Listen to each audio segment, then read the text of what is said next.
রব্বে করিম সমস্ত কিছু বানাই ফেললেন। বানানোর পরে এবার আল্লাহর ইচ্ছা হলো, আমি আল্লাহ আমার প্রতিনিধি বানাবো, আমি মানব জাতি সৃষ্টি করব, মানুষ বানাবো। এবার আল্লাহ কি করলেন জানেন? আপনার আল্লাহ আপনাকে বানানোর আগে জিবরাইলকে ডাক দিলেন, এই জিবরাইল সমস্ত ফেরেশতাকে ডাক দাও, একটা মিটিং আছে।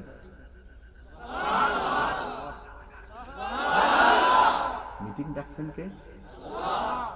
সদস্য কারা? সবাই আসছে। এবার আল্লাহ পাক রব্বুল আলামিন ফেরেশতাদের সামনে, তখন আমরা কেউ ছিলাম, আল্লাহ পাক ফেরেশতাদেরকে বলছেন, ফেরেশতা এই আমি একটা সৃষ্টি বানাতে চাচ্ছি, তোমরা কি বলো? ইন্নী জাইলুন ফিল আরদে খলিফা, তোমাদের মতামত কি? আল্লাহ জিজ্ঞেস করলেন ফেরেশতাদেরকে। এবার ফেরেশতারা বললেন, আল্লাহ নতুন সৃষ্টি বানায় দরকার কি? কথাটা খেয়াল করবেন, নতুন সৃষ্টি বানায় দরকার কি? আমরা আছি তো তোমার জিকির করার জন্য, আমরা আছি তো তোমার দরবারে সিজদা দেওয়ার জন্য, আমরা আছি তো তোমার গুণকীর্তন প্রশংসা করার জন্য, আমরা আছি তো তোমার ইবাদত করার জন্য। খামাখা একটা বানাইবা, দুনিয়াতে যাবে, ঝগড়া করবে, মারামারি করবে, অশান্তি করবে। বানানোর দরকার নাই, আমরাই যথেষ্ট। জোরে জোরে আচ্ছা সত্যি করে বলেন তো, ফেরেশতারা যা বলেছেন একটাও কি মিথ্যা? ঝগড়া, মারামারি, রক্তপাত, অশান্তি গরুও করে না, ছাগলও করে না, ঠিক না? তাহলে ফেরেশতার কথা 100% ঠিক। এই কথাটা শুনে আমাদের রব কি বলেছেন দেখেন, এই ফেরেশতা, ইন্নী আ'লামু মা লা তা'লামুন। একদম বাংলা ভাষায় বুঝতে গেলে কি তা জানেননি? আমি যেটা জানি তোমরা সেটা জানো না, তার মানে আমি বানাইয়াম। সুবহানাল্লাহ তো বলা যায়। তার মানে তোমরা যেটা বলেছো সেটা সত্য, তারপর আমি বানাইয়াম। আচ্ছা এখন ফেরেশতারা মনে মনে কি তা কয়? ডাকছো কা? শুধু কথা কয় না কেন? আসমান বানিয়েছো, জিজ্ঞেস কাউকে করো নাই, কারণ তুমি খালিক, তুমি মালিক, যা মন চায় তা করবা, পরামর্শ নেওয়ার দরকার। তুমি জমিনকে বানাইলা, জান্নাতকে সাজাইলা, জাহান্নামকে সাজাইলা, ফেরেশতাকে বানাইলা, জিনকে বানাইলা, আরশ বানাইলা, লৌহ বানাইলা, কলম বানাইলা, কুরসি বানাইলা। আল্লাহ রাব্বুল আলামিন বলে পাহাড় বানাইলা, সাগর বানাইলা, নদী বানাইলা, এত কিছু বানাইলা, কারো কোনো পরামর্শ নিলা না। ডাকলা ওকা, জিজ্ঞেস করলা কা, কইলাম ওকা, আবার কইতেছ আমি বানাবো। তো বানাইলে বানাও। প্রতিটা কিছুর একটা শুরু আছে না নাই? দুই বন্ধুর ঝগড়া দেখেছেন, ঝগড়ার কারণ কিন্তু আমরা দেখি নাই। একজনের মন খারাপটা দেখেছি, মন খারাপের কারণটা আমরা খুঁজি না। এই পার্থক্য এই জায়গায়। ফেরেশতা চলে গেছে, আল্লাহ পাক মানুষ বানালেন। আল্লাহ প্রেম নিয়ে বলেন না সুবহানাল্লাহ। মনে রাখবেন, সমস্ত সৃষ্টিকে স্রষ্টা আদেশ দিয়ে বানিয়েছেন, হও হয়ে গেছে, হও হয়ে গেছে, হও হয়ে গেছে। একমাত্র সৃষ্টি মানুষ, যাকে আল্লাহ পাক রব্বুল আলামিন কুদরতি ব্যবস্থাপনায়, কুদরতি সিস্টেমে, কুদরতি হাত দিয়ে তৈরি করেছেন।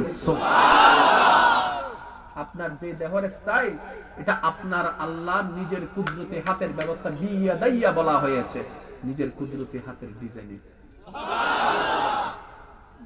এবার আল্লাহ পাক আমাদের বাবা, মনোযোগ আছে তো সবার?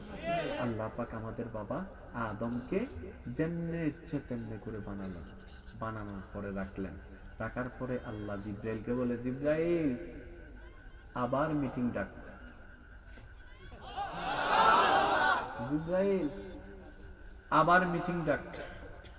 ফেরেশতারা এখন চিন্তা করে, কোন বিপদে যে পড়লাম, কইলো জ্বালা, কথা কেন, কইলো জ্বালা, কইলো জ্বালা। সেজন্য এখানে একটা মাসালা মনে রাখবেন, কিছু কিছু এমন সিচুয়েশন আছে যেখানে কথা না বলে চুপ থাকাটাই আদব। কিছু কিছু জায়গা আছে যেখানে কথার উত্তর না দিয়ে চুপ করে থাকাটা, এটাই আদব। যদি ফেরেশতারা চুপ করে থাকতো, বেঁচে যেত। এখন দেখুন কেমনে। আদমকে বানালেন, রাখলেন। আল্লাহ ফেরেশতাদেরকে ডাকলেন, আসো। আসছে। সে দেখতো কেমন হয়েছে, দেখতো কেমন হয়েছে, দেখতো কেমন হয়েছে। এবার ফেরেশতারা আসমান কেমন দেখেছে, জমিন কেমন দেখেছে, পাহাড়ের ডিজাইন কেমন দেখেছে, একজন আরেকজনের চেহারা দেখেছে।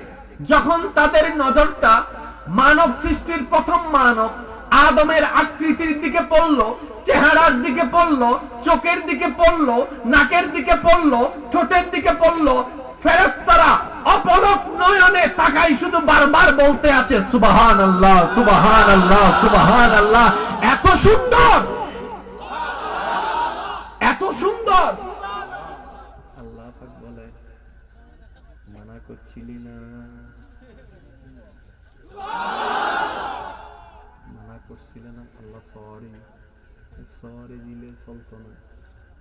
ফাসজুদু লি আদম। আমি বলে যাচ্ছি, আপনারা শুধু গানটা গাট মিলাবেন। যে ফাসজুদু লি আদম, মানা করছো কিল্লাই সিজদা দে। হাই হাই হাই হাই, মানা করছিলি না, সিজদা দে। কোরআনে নাই মনে হয় আয়াতটা, একটু জোরে বলেন না। ফাসজুদু লি আদামা, লি আদামা, ফাসজুদু আদামা নয়, লি আদামা। এতদিন যত সিজদা দিয়েছো আমি রবের জন্য দিয়েছো, আজকের সিজদাটা আমার স্পেশাল সৃষ্টি আমার আদমের জন্য দাও। আল্লাহ